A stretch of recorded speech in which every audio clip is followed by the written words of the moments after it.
Hello and welcome back to Afterglow. We are on episode 32, and I'm excited for this one.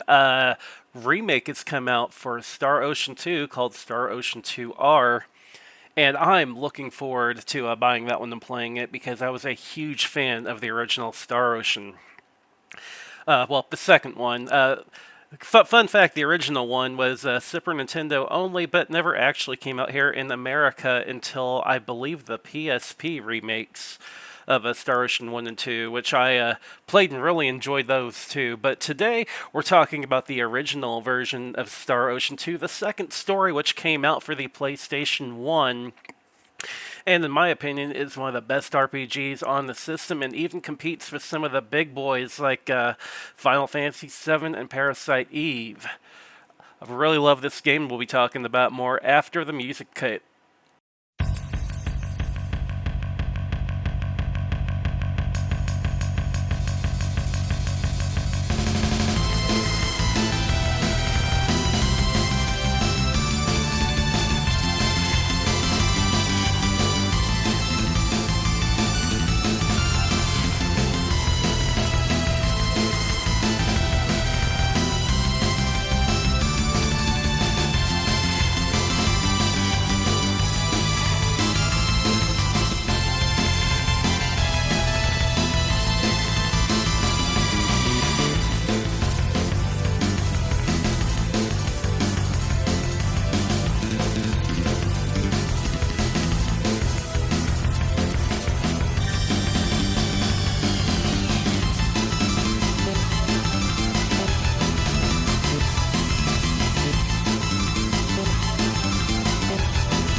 Welcome back. For that music cut, I decided to do two different tracks, both battle music from the game. This game has such good music in it. Not a lot of people talk about the music in this game, but it's fantastic. But my story for Star Ocean 2, the second story, starts in a Walmart. I had never heard of this game, but I'm a huge sci-fi fan, as you might know from the previous month of October. So I'm looking at the case that has all the PlayStation games. I see this one. All it says is Star Ocean 2 with this picture of like a galaxy and stars back behind it. I'm like, okay, that looks cool. I want to look at the back of the box, please. So Ask the attendant, they'll let me check out the back of it, and find out it is a role playing game. I'm instantly like, yep, I'm sold. We gotta try it, right? So I grab it and take it home, and I'm almost disappointed at first because they did a weird thing where they used like the pre-rendered backgrounds that Final Fantasy VII used, but they used just sprites for the characters. And as a kid at the time, I was all into the PlayStation, wanted everything with that 3D look, so I was almost disappointed at first. Now, granted, as I got older, I can actually appreciate this graphic style and really like this graphic style now, but I was a stupid teenager back then, right? But what won me over with this game, first of all, is the depth to it. Now, even though the picture has this huge galaxy on the case of it, there's actually only two planets that you explore, which is fine though, because these two planets are huge. You get two big old game worlds to go through. On top of that, you select your playable character at the start. You can either choose Claude, who is like the guy that you start out with on the ship, who I think is the captain's son. And then there's Rena, who's one of the natives of the planet. And depending on which one you choose, it can affect the story a lot. It can affect what player characters you can have in your party. So it definitely makes the game worth a second playthrough. Which, by the way, is another reason why I'm really looking forward to playing Star Ocean R, because in this version they finally added a new game plus. But anyway, what added they bleh, I can't talk. But what they added that I really liked over Final Fantasy VII was so much depth. Like every town has these personal events. They're optional, but you can like hit a button and you get extra story. And a lot of this extra story can end up gaining you some items. It can end up even gaining you a party member that you wouldn't have found earlier. It's possible to get so overpowered in this game if you know what you're doing. Like within the first couple hours, you can end up with like a sword that just makes Claude a monster. And a lot of it's done through the pickpocketing. But another thing about this game, bringing up the pickpocketing, there's so many extra skills that you can give your character depending on what you end up investing in. Pickpocketing is one of my favorites, but there's actually a cooking skill, and this cooking skill is kind of important because you can cook up your own HP restorative items. I like the battle system as well. If you've played Lunar, the second story, it almost reminds me of that battle system in a way, but with more depth to it. You've got your main character that you control, although you can swap over to other party members to kind of control them as well. But you move around on the field attacking your opponents, and of course, where you're positioned at on the field depends on what you can do. Your magic users have a lot more range than your melee people, but your melee people can absolutely just rain down the damage. It's really fun. But the story has a real shocker at the halfway point whenever you transition from the first planet to the second.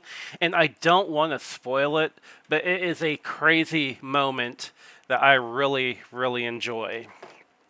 Now, the first time I beat this game, I was a dirty cheater. I used the Game Shark in the back of my PlayStation because I got stuck at a boss fight. I just couldn't beat it no matter what I did. So I ended up using a Game Shark. I didn't completely break the game.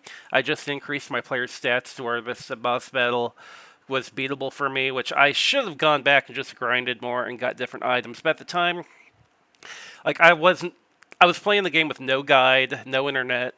So I was missing all kinds of stuff. And I was trying to push through the main story instead of exploring. And that cost me quite a bit.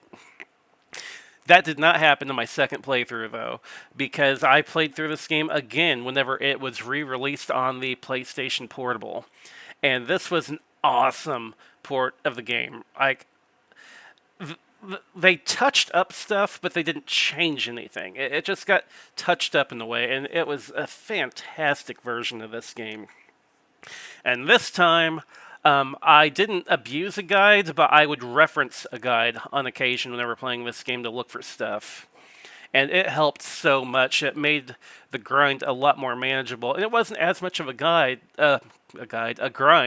because I was always doing something.